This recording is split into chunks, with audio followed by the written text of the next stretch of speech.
So hello, welcome everybody. Good evening and also good morning to some of you. Welcome to the lecture of today, and also a special welcome to our speaker of today, who is Daniel Salmon from the International Labour Organization, ILO, which is a sub-agency of the United Nations. I'm happy that you are with us and that we have you with us. His talk will be on job scenarios in 2030, so a look into the future.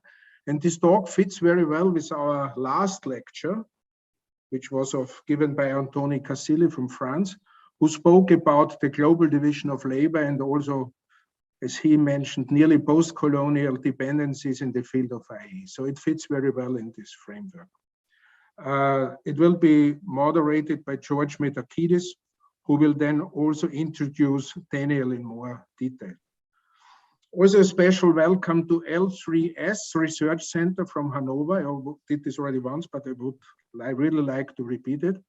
They are doing cutting-edge research in AI for digital transformation, and they are cooperating with us more closely in this digital humanism lecture. Thank you for cooperating with us, and a special welcome to Hanover.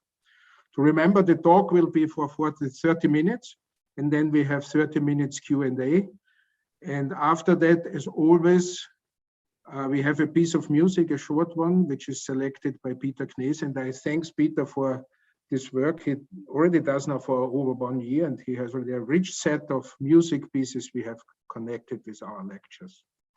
I also want to point once more to our website and to our YouTube channel, where you can access all our previous talks, the slides, as well as the discussions, and you have all the videos, so there's already a rich source of information. Now it's time to hand over to George. Just a very short introduction to George Metakidis. I'm sure most of you, or nearly all of you, know him, but just to remember, he's currently the president of the Digital Enlightenment Forum. He has adjunct professorships or visiting professorships at the University of Southampton and at the University of Cyprus. He's advisor to many international organizations. From education, he studied mathematical logic in the US, and then he was chair of logic at the University of Patras. Maybe most known for his senior position at the European Union since the 80s, where he was responsible for research and development, for funding and international cooperations in the field of ICT, so in our field. So he made a lot of contribution. And there he was also the director for the first program, which was the ESPRIT program, where we started a European research program on ICT. And maybe what many do not know, but I would like to stress this, that he played a major role in the establishment of the World Wide Web Consortium in '93, where really he and the NSF and the US were the first funding agencies for funding the World Wide Web Consortium. And given that, he has a number of awards and honorary degrees, and he's member of several national academies. George, thanks for being with us, also for being with us since the early beginning of this Digital Humanism Initiative. And now the floor is yours. Thank you, Hannes, and hello and welcome everybody. Over the last 5 years or so, before the pandemic, we have been deluged with studies and reports from academia, from industry, from governments about the impact of digitization on the labor market. Some were more ominous than others, and many of them, I'm thinking of the emblematic Frey and Osborne paper, I believe 2017, have already been partially debunked.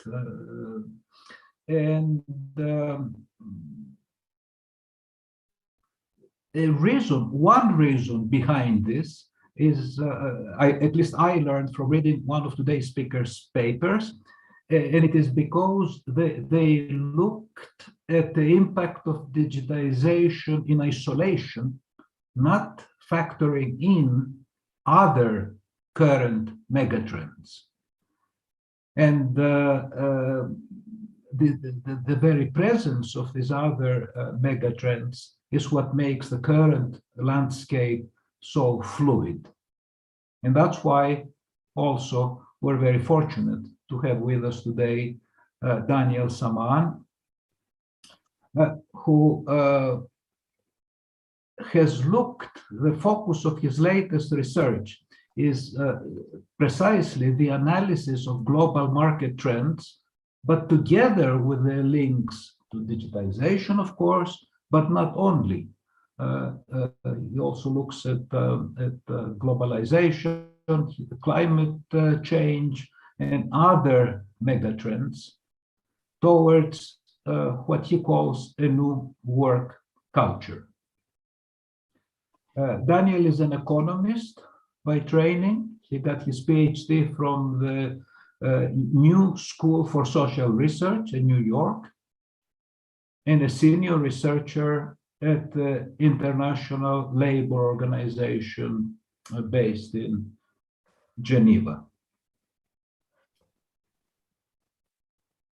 He has written a paper, as many of you know, and many of you have read it, for our Digital Humanism Springer volume. But he has also written another paper, among others, which has exactly the same title as his talk today, about job scenarios for 2030, which I found absolutely delightful because, among other things, it contains a vision of the European Union for 2030, which for convinced Europeans is sumptuously delectable.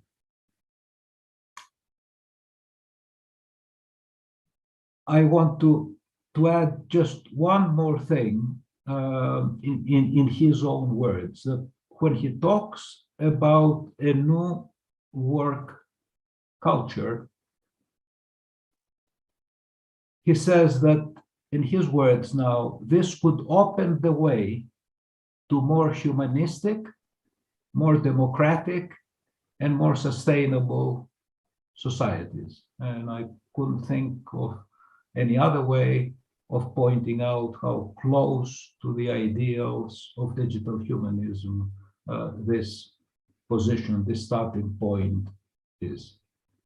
So I think it's the time to start with the main business of the day. Daniel, the floor is yours. Thank you very much, George, for this introduction. Let me start by sharing my presentation, which I hope you can see now. So good afternoon, everybody, or good morning, depending on where you are. My presentation is on scenarios for the world of work in the year 2030. So how could the world of work look like in the year 2030 if existing megatrends that we can observe today continue to develop in the same direction?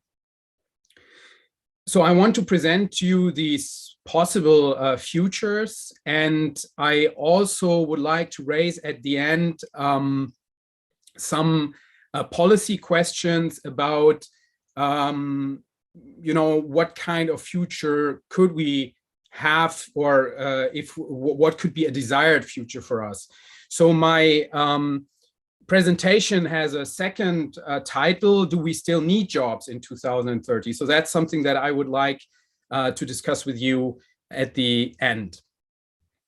My presentation is based on two book articles that I wrote last year, as George has mentioned. The first one is on these job scenarios, how the world of work has changed around the globe. So here I'm looking at different megatrends, and I'm trying to envision how could these megatrends impact the world of work in different parts of the world. And the second article is related, but this is a much shorter one. This is in the Perspectives on Digital Humanism book, which looks a little bit more at the policy side and at the European perspective. So how could we change our institutions in order to have a labor market that we may want to have in 2030 and beyond? So quickly, the structure of my presentation, because I'm trying to put together these two related articles, and I cannot go into every detail, of course. I will go through these mega trends that I think will shape the labor markets around the world. Then based on what I think could be possible outcomes of these mega trends, I'm going to design a job scenario for Europe only, so I can't, for timing reasons, go through the whole world. And I will have a special look at digitization as one of these 4 mega trends. And then in the final few slides, I want to raise this question: can we work without jobs? And I didn't dare to propose a real policy agenda, but partly I think because it's probably politically very controversial, and partly also because I don't have the answer. Some things are still ideas in my stomach, so I'll end by proposing posing a few questions. I just have to add this disclaimer. So all of what I'm presenting here, I'm presenting scenarios as if we are in the year 2030. I'm presenting making some statements about the future. All of this is, of course, only these are illustrations. It's a what-if exercise. None of this is real. None of this is a prediction. And of course, I would like to emphasize that this is not related to any kind of ILO policies or ILO views. Those are not official ILO scenarios. The work here was done at the ILO, and I'm using work that we have done at the ILO, but these are my personal views. So here are 4 mega trends in a simplified way. Those are 4 trends that I see that are going to shape the labor markets in the future. There is digitization as one. We can break this into sub-trends if you want, digitization, AI, robotics, automation, and so on. But as I said, it's a simplification. So I have digitization, I have demographic shifts, I have climate change or environmental degradation, and globalization or the global political infrastructure. So these are the 4 trends that I think, together with policy decisions, are going to determine how labor markets are going to look in the next 10 or 15 years. And George was so kind to already mention a point that is very important to me. A lot of discussions on the future of work pick one of those trends and then start discussing, how digitization could change work, and, how we could have a replacement of labor and so on. But it's very important to look at these trends, at the interplay of these trends. So it's one thing if you have just digitization, and it's another thing if you have digitization and environmental challenges, for example, for climate change. Because you can use the new technologies to make labor more efficient in terms of labor productivity, but you can use maybe the same technology or the same infrastructure that you have available and maybe concentrate on resource productivity, and then you are in a completely different discussion. The same, of course, for demographic shifts. Digitization in an aging society has different policy conclusions, or you come to a different scenario than if you are talking about digitization in a very young and fast-growing society. You can already see, just with these 4 puzzle pieces, you can come up with like 15, 20 different scenarios about the future of work, depending on which direction those megatrends take. In the book chapter, I do this by pretending that different regions in the world, that these megatrends play out differently. So you have a region with high population growth, you have another region with low population growth, and then I go through the other megatrends. So here I'm going only through one type of megatrend outcome, so to speak. So some may be a little bit controversial. Let me start with climate change. I think it's going to get warmer. You can look at this trend on greenhouse gas emission. It's the real emissions until 2010 or 2016, I don't remember. And then I made up the rest. And my point here is that I think we're not going to reduce greenhouse gas emissions. I think we will see more. I don't see, I mean, this could be a talk for itself, but I don't see that we are going to reduce greenhouse gas emissions because simply the economic incentives are not in place, and there's no, I don't see how they are going to be put in place. So my prediction here is, so this is a trend in which we will end up in a warmer world, and this has implications for the labor markets. It has implications for the labor markets. Let me digress very briefly. In developing countries, of course, where still a large amount or a large share of the labor force is in agriculture and in the primary sector. South Asia, about 50% of the labor force are still working in agriculture. And this will be very difficult if you have 50 degrees Celsius. But that's, I think, what is going to happen. Looking more to Europe, I mean, we are talking about green jobs, which are basically at the moment construction jobs in climate change mitigation. I think we will probably move away from this, and we will probably have a much stronger focus on climate change adaptation. So this is one of the trends that I see in the future, that we will just have to deal with a much warmer planet. Demographics, this is nothing new, but it is something that many policymakers don't want to think about or seem not to have on the radar. We are living in rapidly aging societies in Europe and in the United States. In 2030, the average age of a worker will be around 50. So if we still have a retirement system in which people retire with 62 or 65, you know, the average worker will be closer to retirement than to entering the labor market. On the contrary, we have, so in summary, this means we have a shrinking labor supply. We will have less work available from the supply side. And that's the first time in centuries that we are in this situation. So on the contrary, in Africa, Middle East, South Asia, we have a very different situation. I mean, there are some societies where the average age of the population is around 25. So those are very young, very fast growing populations. We'll have mega cities there with, you know, also a lot of pressure on natural resources. And I think in combination, we will see a significant relation to Europe and the United States. To be very clear, I think we will have to deal with millions of people that want to come to the European Union and that need and want to work here. And I think we are, the United States as well, but I think especially Europe is very badly prepared for this. I don't think we have a real plan.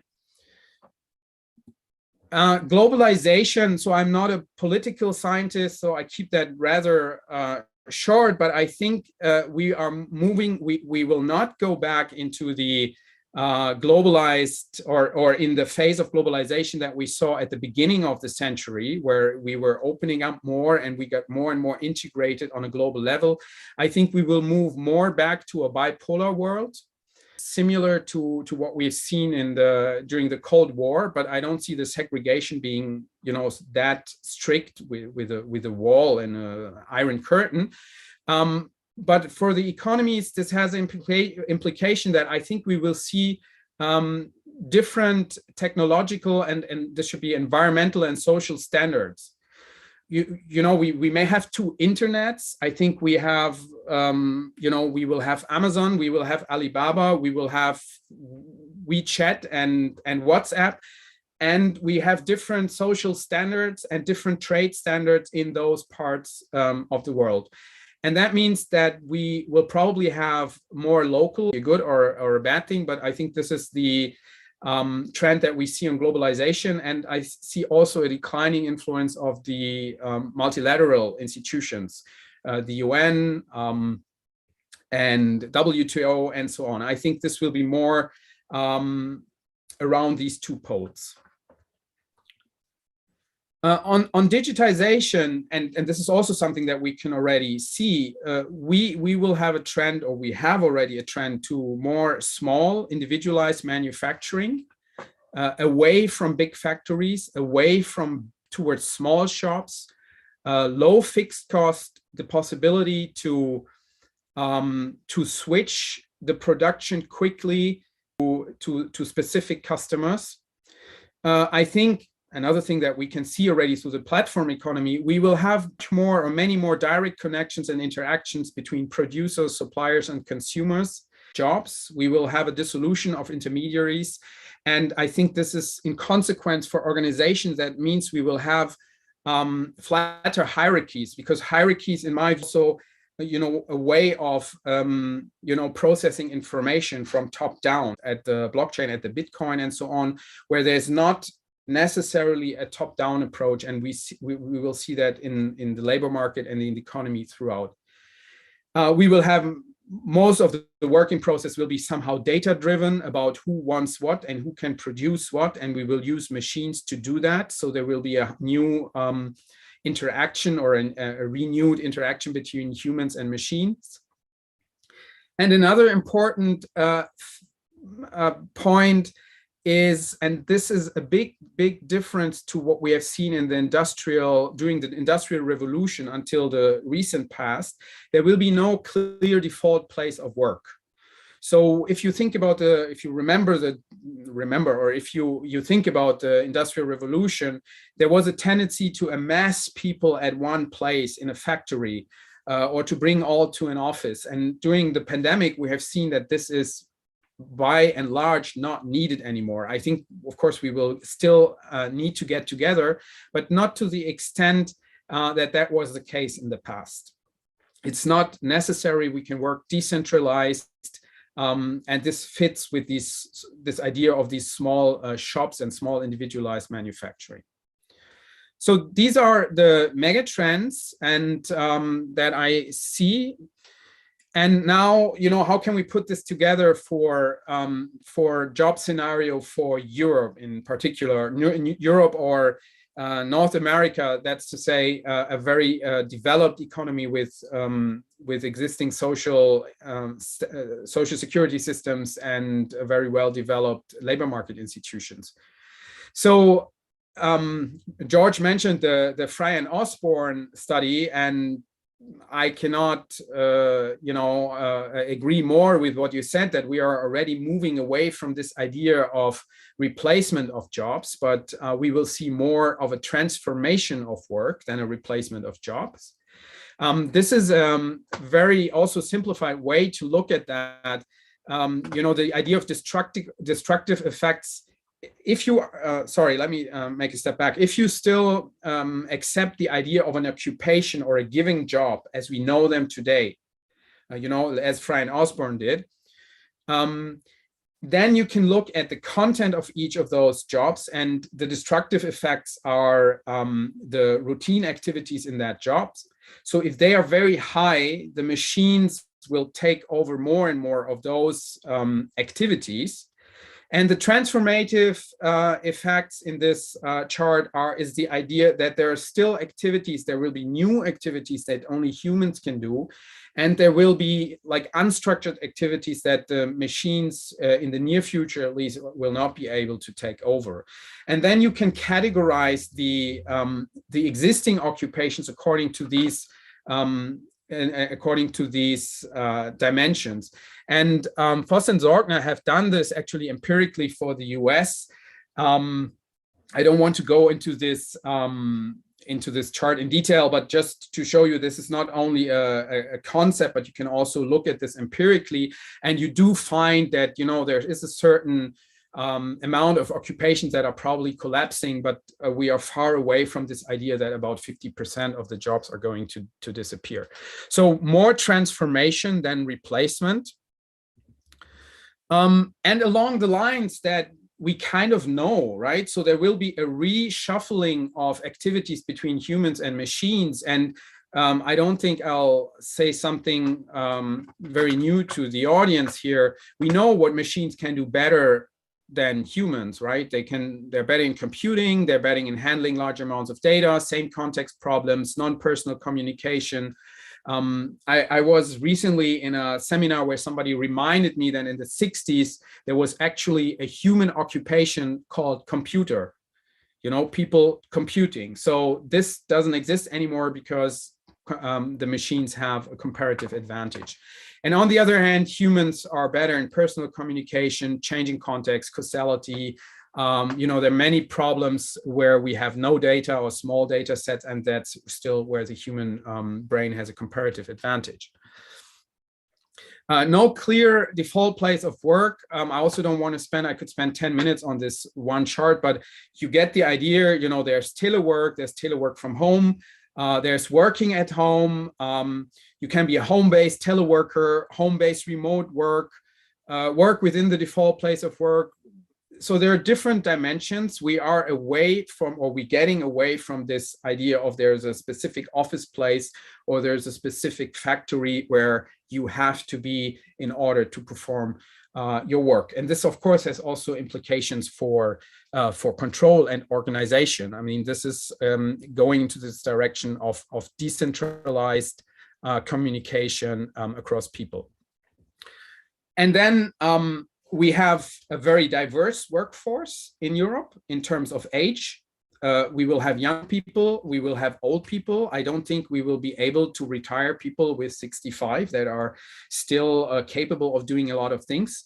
We have very diverse cultures with a high immigration rate. In terms of gender, we are almost there, that we have very similar participation rates between the two genders. We will have people switching back and forth between education and work. Some people will want to do part-time, others will be doing full-time.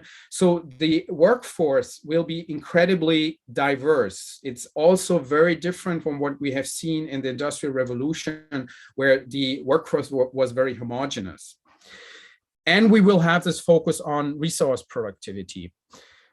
So this will be the labor market in 2030. And now to, get into the last third of my presentation. So what do we do about this? So when I've been following these discussions on the future of work for the last 4 or 5 years. Some of these trends, other people have pointed them out. There may be difference about how they play out in the future, but what I said on the trends is, I think, not completely unknown. I mean, I put them in a very particular direction. But what I can see is that in terms of what should we do about it, there are very few people that want to think outside of the institutional framework that we have today. And this is an institutional framework that we basically inherited from the Industrial Revolution. Almost all labor market institutions, from labor ministries, social dialogue, union, employer organizations, to the idea of a job, are basically relatively new concepts that exist only for the last 200 years.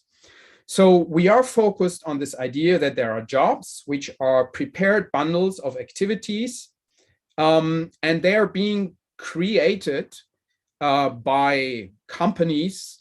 And so we are trying to make more and more, to provide more and more policy incentives at enterprises or corporations so that they create more jobs. And everything is tied to the jobs. Our social security systems are tied. Our remuneration is tied to the jobs. That's why we have this panic amongst policymakers that we need to have enough jobs to keep the whole society running. Education and training systems are also focused on jobs, and our production systems are still designed on mass production with waste of resources.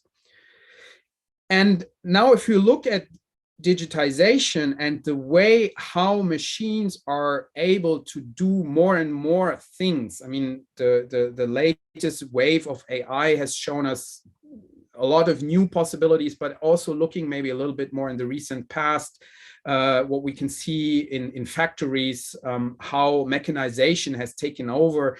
I mean, machines can already today do most of the nasty work that we don't want to do anymore in factories. And it's taking over more and more in the service industry as well. So we have the opportunity to actually deconstruct our jobs. I'm not saying destroying the jobs, but to deconstruct the jobs and look at what is the work that is really behind it.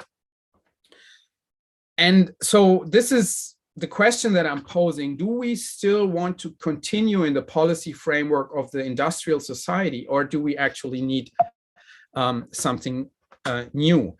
I don't have the answer, but I have read a couple of books over the last years, and I'm just raising a few of them that inspired me for this article. So on the one hand, there's Frithjof Bergmann, who is, many of you may know, he's a philosopher, he's still alive at Princeton, who proposed a long time ago already that we need a new culture, that we need to get away from this job system, and we need a stronger bottom-up approach of work. There was another book, it was very popular a few years ago, Bullshit Jobs. David Graeber is an anthropologist. He was arguing that we are wasting a lot of time on nonsense activities, that we are using, a lot of policymakers are busy in creating incentives for corporations to invent jobs to keep us working, because we need this to keep the system running. And I don't think the two of them they didn't cite each other, but it looked to me as if they're kind of bringing forward the same idea, that we are using our time not productively. And as a graduate student, so I remembered at the same time that the classical economists, so Smith, Marx, and Ricardo as well, they were talking about productive labor, and they were discussing about what is productive labor for a society. And I think this discussion was at some point historically by economists was debunked. Because the neoclassical economists, anything, whatever has a price must be useful, and what is useful is productive by definition. So in this sense, anything you produce, what you can sell on the market is productive. But maybe it's, time to think about, what kind of labor is really productive from a societal point of view. And the third strand of literature that I looked at is the transaction cost literature. So there exists a literature in economics that discusses to what extent we actually need to dedicate labor towards transactions. And that makes the system more and more complex. And it creates costs. And it's the question, the way I mean, for example, you can have transaction between two companies through the market. There's a transaction in which you have the free market as a transaction mechanism, but inside the company you are also doing transaction, but there it's a hierarchical order, so it's a different way of performing work, and it's an economic decision to what is the right size of a company, what's the right size of the organization. So there's a literature here that exists. And maybe this is more like a research proposal. I'm trying to put these ideas somehow together, because my feeling is, and this is not a scientific statement, is that the unproductive labor is actually the labor that we are wasting on transactions. And a lot of this coincides with bullshit jobs, and a lot of this is actually work. If you look at the types of work that have a high suitability for machine learning, a high risk of being replaced, I think these are the same kind of activities. But this is only a gut feeling. So I'm coming to the end. I didn't dare to come up with a real policy agenda, but maybe I can share with you a couple of conclusions that I got out of this literature. We can never run out of jobs. We can run out of jobs, but we can never run out of work, right? So the work is infinite. We can do things that are useful for us, and the whole job system that we have is just decisions that we made about how to organize work, and we can spend much more time on work that is tries to solve our environmental sustainability problem, work that is unpaid care work. We have all the options, but it may be difficult to do it if we force the job system on it. We have a need for care work, for example, but we have difficulty creating those jobs because we think we can only work in care work if we create care jobs. And maybe that's a mistake. Maybe we need to think differently. So we are inventing jobs because we need jobs. A lot of time we are not productive in a lot of jobs that we do. We are wasting a lot of time. We may have to redefine what productive labor means on a societal level. We are not focusing on the right things. We are still focusing on increasing labor productivity. This was the right thing to do 200 years ago. Maybe we should now focus on how can we raise resource productivity. We have more and more jobs that are transaction activities with little value. What exactly means value and so on. So it becomes difficult. And this is coming from Berkman, to have a more of a bottom-up approach in which people can choose what they want to work on. We still think, that this needs to be kind of dictated to us through the corporate system. So my last slide, I'm trying to think about what could be policies that move us into that direction. Berkman was talking about high-tech self-providing system. This was this idea of small shops, people having the technology and are being able to use the technology. And he said, basically, most of the things you can produce today with a laptop. You don't need large machines. You don't need a highly educated engineer for a lot of things. Maybe the governments can help to provide better technological and digital infrastructures, the platforms to make the connections. I mean, this is not necessarily only the government. We can see this development. Educate people to be able to do this high-tech self-providing system, like to work in small groups on things that they want to produce. More decentralized education systems, not necessarily with university degrees. Disincentivizing large corporate structure through taxes and regulations. At the moment, we still provide a policy framework for creating large corporations and large structures. And I'm very open to this idea of universal basic income, which could start on a small level, parallel to the existing system, just to give people the opportunity to actually do what they want. I have the feeling that we can really, raise a lot of creativity and we would see surprising solutions if we stop having this top-down approach on work.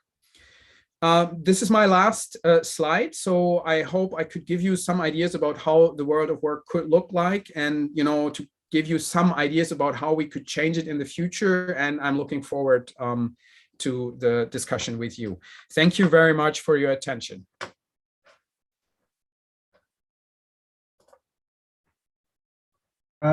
Thank you, Daniel, for the fascinating and most provocative talk.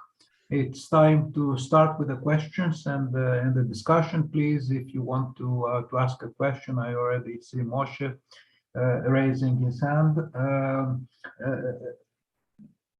I want to not ask it as a question, although Daniel can incorporate it in an answer later if he wishes to. But this institutional framework, which he said correctly that we inherited from the Industrial Revolution, comes in a package with an educational system, which we also inherited from the Industrial Revolution.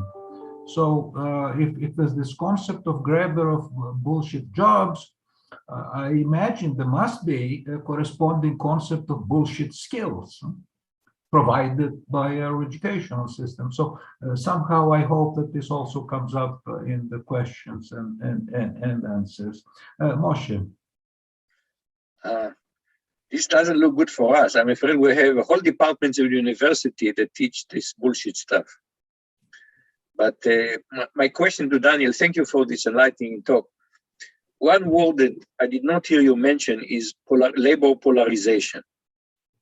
And I think this has been really, you know, people kept saying, you read, oh, there was no mass employment, there was no mass employment. What we have seen is the decline of middle skill jobs and the polarization of the job market, of the labor market.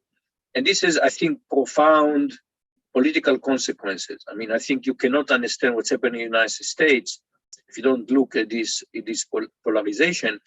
And in fact, in some sense, the pandemic has shown us, okay, we have a whole class of people like us who can work from home, but that requires a whole other class of people who, you know, delivers and provide and provide, we call them essential workers. And in terms of compensation, there's been real polarization between these two groups. So what are your thoughts for the future about this issue? Thank you very much for the question. I just have to ask you to wait 1 minute because I am home by myself and I have a crying child downstairs. I will be back in less than 1 minute. I'm sorry about this. You are an essential worker. Okay, yes, And yes, this yes, is a indeed. kind of work that cannot be automatized. One of them, yes, Yeah. very correctly put.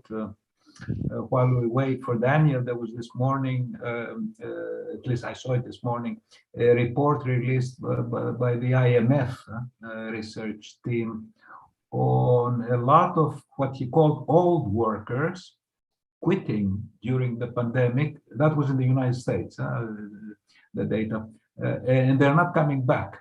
They're just quitting. They're dropping out of the workforce. And it said old workers, so I looked to see what that meant, and it's over 55. That was quite shocking. 55. Maybe I can ask a question without, now he's back. I'm not going to make this statement. Daniel, it's up to you. Sorry, I didn't want to. Say that again? No, I wanted to make a statement about one of his scenarios while he was not online, but now he's back. I'm not going to do this because I didn't want to interrupt the discussion and the question of Moshe. I can make it later. Yeah, so sorry about this. It was just I couldn't avoid just checking back for 1 minute. So on the polarization, I think it's an issue in the United States, which is very well known, that we have the polarized workforce, where you have part of the workforce that is actually making very good money and has very good opportunities. And there's another part of the workforce that is kind of moved outside. You said the many middle class jobs. I think this is related to my talk in a sense that a lot of these jobs are administrative positions, for example, middle managers. A lot of finance middle managed jobs are going to disappear. A lot of administrative jobs are disappearing, but those are the jobs, right? So this is a problem clearly, and this is coming with not only with the recent wave of AI, but also with the computerization already that we have seen the years before. But now, you know, these people can do something else. At the moment, there are no jobs for these people, but in principle, you can't tell me that, especially now that we have also so much more technology, that they can't do anything else useful. But that's a problem that we have with the jobs and with work. A policy problem is, of course, you know, what I'm saying is a little bit more long-term, right? So how can we change the system into something else? And you were telling me, okay, but this person is unemployed right now. So what do we do about that? And, you know, the short-term answer is the classical instruments that we have, reskilling, unemployment benefits, and so on. But that, if we only use this as a remedy, this keeps us in the same system. I hope I could answer the question. partly at least, but fine. Michael. Thank you, Daniel.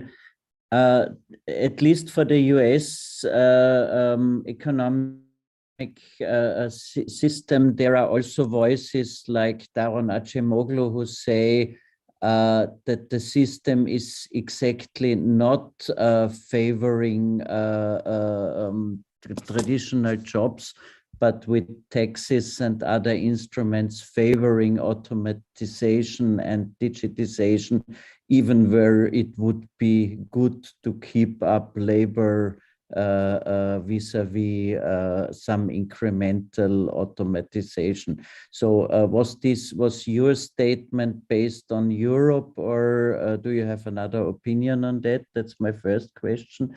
And my second question is, currently I see more people visible on the street or somewhere else doing real bullshit jobs, real hard, manual, dirty labor. They are mainly all immigrants of the first, second, and third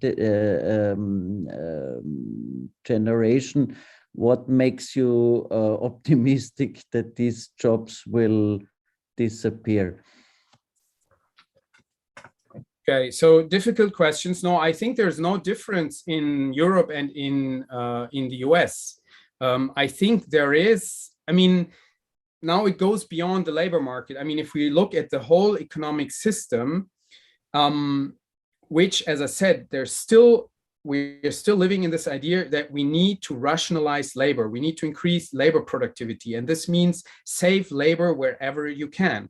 The whole system is based on this idea, which was very important during the Industrial Revolution when everything was scarce. But is it still?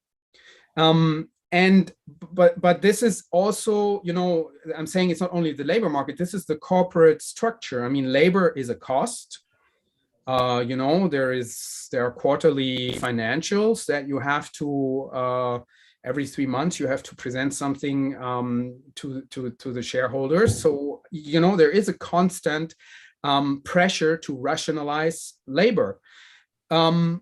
But I'm asking, is there really nothing to do for these people from a societal point of view? I mean, this is this idea that you know, we have a certain idea of what is productive labor. And these bullshit jobs that you're referring to, how do they go away? I mean, it's again, we are caught in this dogma of the jobs. I mean, during the pandemic, we are saying, oh, we don't have enough people to take care of our elderly. So, I mean, a lot of these jobs are not super high-skilled jobs where you can say it's impossible, you know, to train reasonably educated people, you know, to do more care work or work in hospitals. I mean, we have many challenges in terms of our environment, recycling, and so on. I mean, so there are needs in the society where you actually want to move or direct resources to, but we can't. For some reason, we can't. We are. It's better to invent work, bullshit jobs, and to focus on other activities. And I mean, I think this is part of this problem of this job system. Thank you, Daniel. Hannes? First of all, thanks for this excellent presentation, and it gives us a new view on our discussion on digitalization. I have some short observation and related to this question. One is a question to all of us, because in your scenario, you mention in the globalization that we will have a bipolar world, okay? It's US against Asia, Russia, China. Yeah.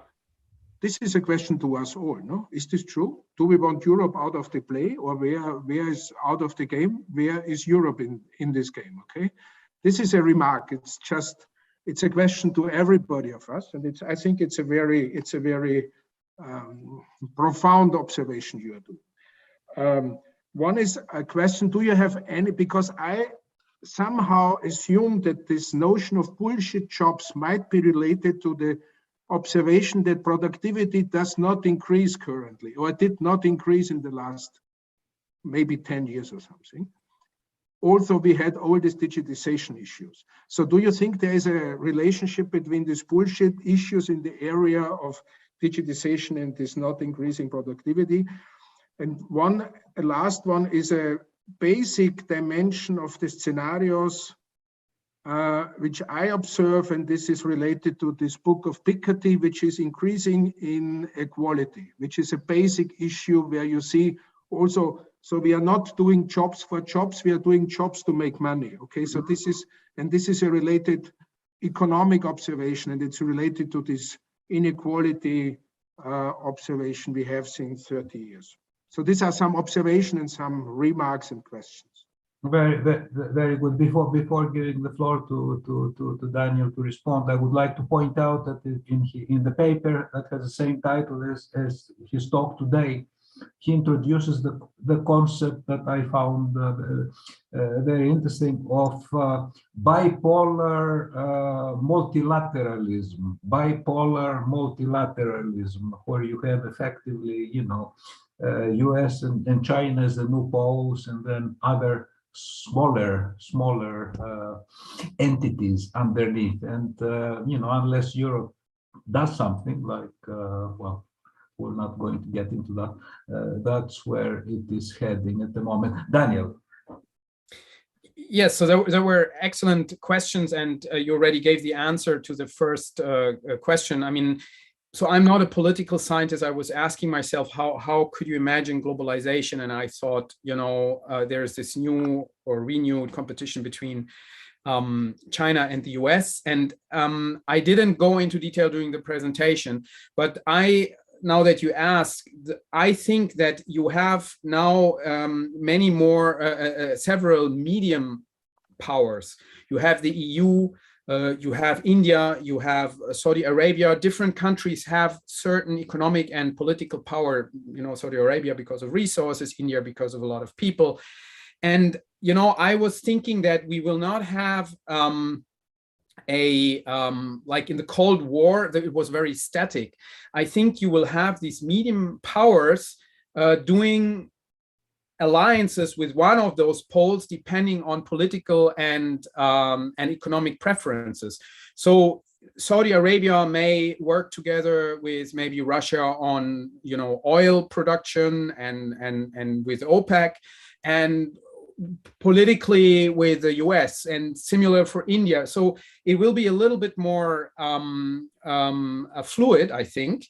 And raising Europe, I think Europe doesn't know at the moment where to go. I mean, I don't want to get into European politics, but I'm myself a little bit disappointed that over the last 10, 20 years, we haven't really seen, in my opinion, great initiatives about where Europe is going.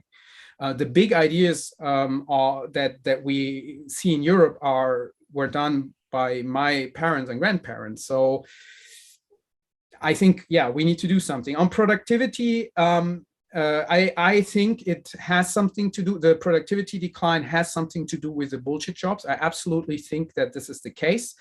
The economic theory has different explanations. One is that we have a mismeasurement problem. So the productivity is there, but we don't see it because it's in services. Another hypothesis is that it is there, but it takes time to be seen in the data. So, there's a lag.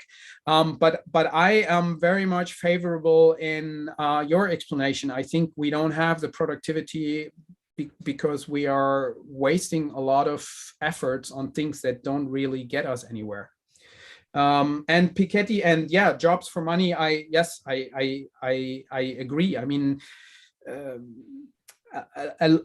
I mean, my personal opinion is a lot of jobs that exist, and also if you look at the remunerations of many of these jobs, I mean, we tell ourselves that this has to do with meritocracy and what people are doing. I would say a large amount of these jobs, this has something to do with political power and with sociological processes. But that's my personal opinion. Thank you, Daniel. And I just want to reiterate the phrase that you used, that Europe should be doing something now. Mr. Trifilis. Good evening to everybody. Thank you very much for this excellent presentation. And I wonder if we can have the slides, if we can get the slides. My question is... Can I search shortly just for you? All the slides from all presentations are online on our website. Very good. Okay. Thank you very much. My question is to everybody, not only to you. I have the feeling that democracy is in this kind of evolution in danger, in peril. This is my feeling. And especially for Europe and the United States,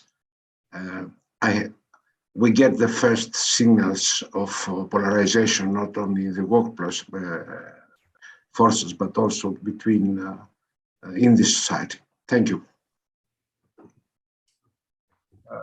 Thank you. Daniel, are you up to this one? Yeah, again, that's maybe more my opinion as a European citizen. I share your concerns also on democracy.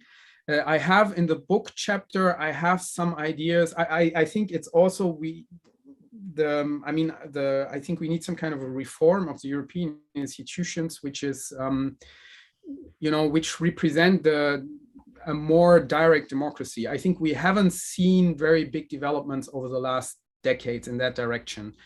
And in the book, I am together with this idea of new work culture and a UBI. I also present this idea of a European of regions where, the national state actually becomes less important and people vote depending on in which region they are, which of course would be a huge reform. I live in Switzerland. I'm not Swiss, but I live in Switzerland, and I'm very impressed by the Swiss system. And a big argument against the Swiss system was always, for Germany, oh, Germany is too big, the Swiss are small, and so on. But now with the digital tools, I think you can have a very similar system in the whole European Union with 300 or 400 or 500 million people. We have the tools that are there. And I would hope that, some initiatives would start into this direction. Thank you, Daniel. And Hannes and Peter, I think sometime in the near future, at this time, we have a discussion about democracy in this forum, in relation with all the other dimensions of digitization and the other mega trends, and the role of Europe. I think it's time to think of a discussion like this. Michael. Thank you very much. Good evening, everybody. Thanks a lot for this great talk, which reminded me strongly on my old friend Bill Price, who recently died. Bill made an interesting remark, and I wanted to confront you with this. Being a part of the climate ministry, he observed that in US American job markets, a lot of job growth were done in areas which are related with correlateral damages of capitalism, meaning jobs related to lifestyle disorders, to diabetes, opiates, smoking, and so on. So here's my provocative question. First question: isn't climate change a good news for the job market? Won't we see in the upcoming future a lot of jobs, or a lot of work? It's difficult what this will be related to the challenge of climate change, which we don't know yet. I mean, probably this will be really, a complete new job market. I have a second question. You never mentioned the third sector. I'm a voluntary sector. It's approximately 10% of GDP in US. It's growing everywhere. Could you give us a remark on the third sector too? Thanks a lot. Yeah, Yeah. thanks. Great questions. I would agree on your collateral damage remark. Absolutely. I mean, those would be for me also classical bullshit jobs where we need the jobs, and a lot of it also goes to this question of what is actually productive for society. And as I said, the neoclassical view from economists is, you know, once you have a market and there is a product or a service, then already it's productive. But if you, and it's an easy way to not take a moral position, but maybe we need to take a moral position and look at what is really productive for society. And a lot of these, with the collateral damage, you can question, are these really the kind of jobs that we want to have, even if they pay well? And isn't it better to have people do something else? On the climate change, I'm not sure. I mean, I think there's a lot to do. I think we should dedicate a lot of our resources to not only climate change, but to environmental sustainability, recycling, and so on.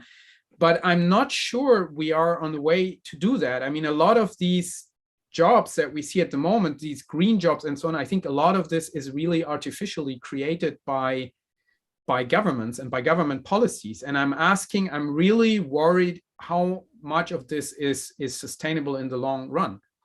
You know, so in principle, yes, we should dedicate our resources and our work capacity in that direction. But the way, you know, this is done, you know, if you look at renewable energy, you know, I mean, for me, it has no additional value if the energy is renewable. You know, I put the plug in the socket and I have light, and I have no additional value other than the idea, oh, this is green light from, you know, and the government's trying to promote that. And the same with driving, you know, what is the benefit from an electrical car? I have a diesel, I get on it, I can drive from A to B, right? So Daniel, I meant more the disasters.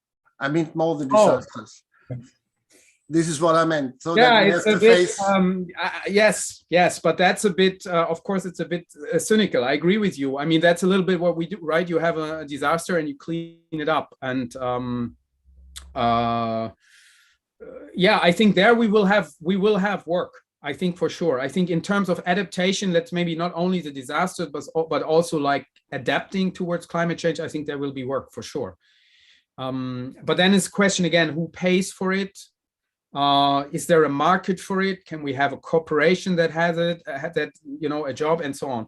And the final on the voluntary sector, I mean, this is the part. This is for me the new work, the voluntary sector. But our institutions are not prepared for that at all, right? The voluntary sector is kind of, it's unpaid. But these are the types of jobs that are useful, that are productive, and for which we need more. I mean, maybe you are saying that we just have to wait and the sector grows by itself, but I'm not sure about that. But those are this is the right way of thinking about work, I think. Okay. I see Shahram for a question, perhaps one more after that, and then we'll have to move to the music. Thanks, Daniel, for the excellent talk. I was wondering, can you comment on many things that you were talking about could also be seen in the light of the Chinese form of intervention called common prosperity. Many of the things are about a direct intervention in many of these aspects that you were talking about, these 4 megatrends and forces. Isn't that an interesting concept? So I was wondering if you can comment on that. Thank you. Thank you. Daniel? Yes. Okay. So I have already said at the beginning, so none of this is ILO policy. So these are really my personal opinions. I don't know. I've been thinking about this. On the one hand, I think the digital tools that we have and the challenges that we have, you know, open up the possibilities for a more centralized solution of these problems. I mean, a big argument also always for capitalism was this, oh, the system is so complex, no government can sit at the top and really handle all of this. There's not enough information. So we need a decentralized system with decentralized decision makers, which was probably true, you know, in the past. Now we are, with digitalization and with our iPhones, I mean, there's so much information that I think potentially there is a way to have a more centralized decision-making process, which we may need to have these big, to cope with these big problems. So that's the Chinese approach a little bit.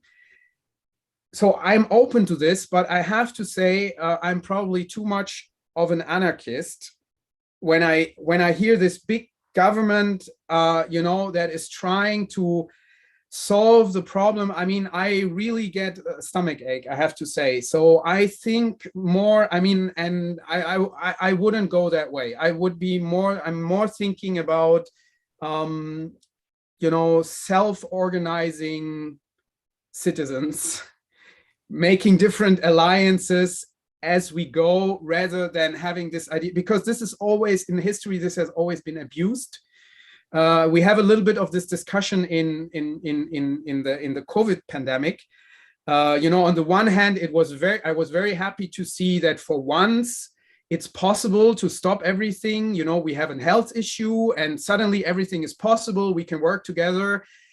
On the other hand, when I see that the government is trying to regulate every single detail of how I have to act, it's also, I get a headache with that. And it's a little bit this discussion. So I don't have a solution. I just gave you my two thoughts about this. Thank you, Daniel. Let me just add a comment I just saw in the chat from Alison, which said that this was a great talk and a great discussion. And I think that we, on behalf of all of us, thank you, Daniel, for this opportunity. You also provoked many of us to think about some topics to discuss in this forum that we would like you to help us with, and we'll be in touch concerning that. So thanks to Daniel, and thanks to all of you for attending. And now it's time for the musical conclusion to our day's event. Thank you very much. All right, then I will take care of that as per usual. Let me just share the screen.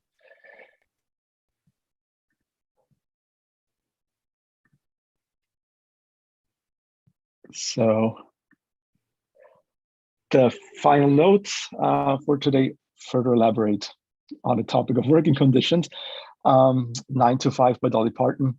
It's let's say not necessarily a very hidden gem, so most of you probably know this song, but it's definitely a great match, and it's indeed another example of the, let's say, stylistic range of our final notes. So I also want to thank Professor Wertner for recognizing me for selecting this, but actually, as many times before, this was a perfect suggestion that was made by Stefanie Bogovic, so thanks actually go to Stefanie for this one. Before I play it, a quick outlook. The next event in the lecture series will take place on February 22nd. Melanie Mitchell of the Santa Fe Institute will discuss why AI is harder than we think. And Alison Stanger will be the moderator. And then soon after, we'll have the 4th workshop on digital humanism on March 3rd and 4th in Vienna. Announced many times, constantly updated, and trying to keep you updated on what's happening here. The program is now online on our Digital Humanism website. Of course, you're all invited to participate, although that's mostly, for most of you, that's going to be online. But if you are in Vienna, we might have a few open spots. So please get in touch if you really want to participate in person, and we'll see if we can make that happen. No promises, but if we still have some resources, then of course we're happy to have you participate in person. So that's it. Thanks all for joining today, and especially Daniel and George. And now enjoy Dolly Parton and have a good rest of the day, and see you next time.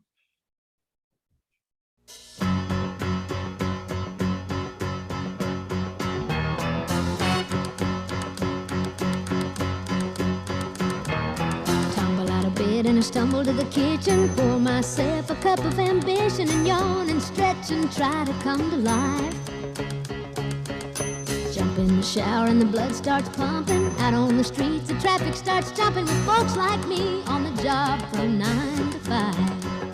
Working 9 to 5, what a way to make a living. Barely getting by, it's all taking and no giving. They just use your mind and they never give you credit. It's enough to drive you crazy if you let it. 9 to 5 for service and devotion. You would think that I would deserve a fair promotion. Want to move ahead, but the boss won't seem to let me. I swear sometimes that man is out to get me.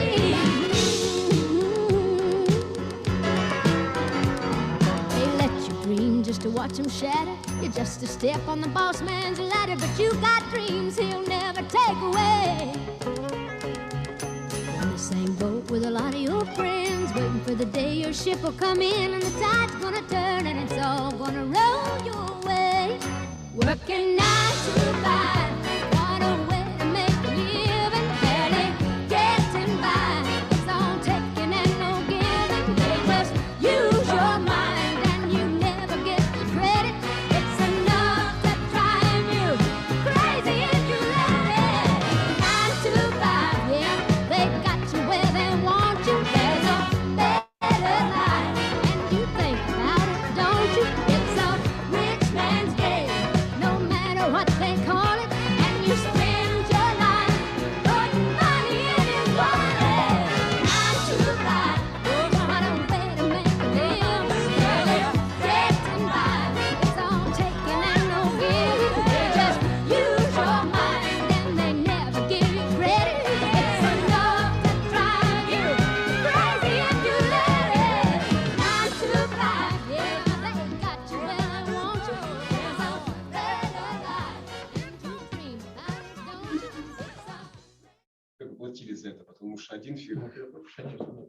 Thank you, everybody. Thanks for joining.